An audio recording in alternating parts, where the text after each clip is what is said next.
the weather can be a real wild card when it comes to the enjoyment of cherry blossoms in the spring. But this severe weather affecting cherry trees in China was actually described as romantic.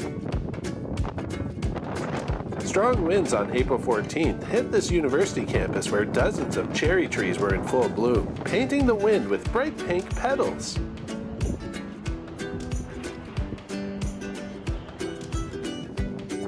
Romantic may have been a stretch for many though, as the petals reduced visibility for drivers and just walking to class became a messy task.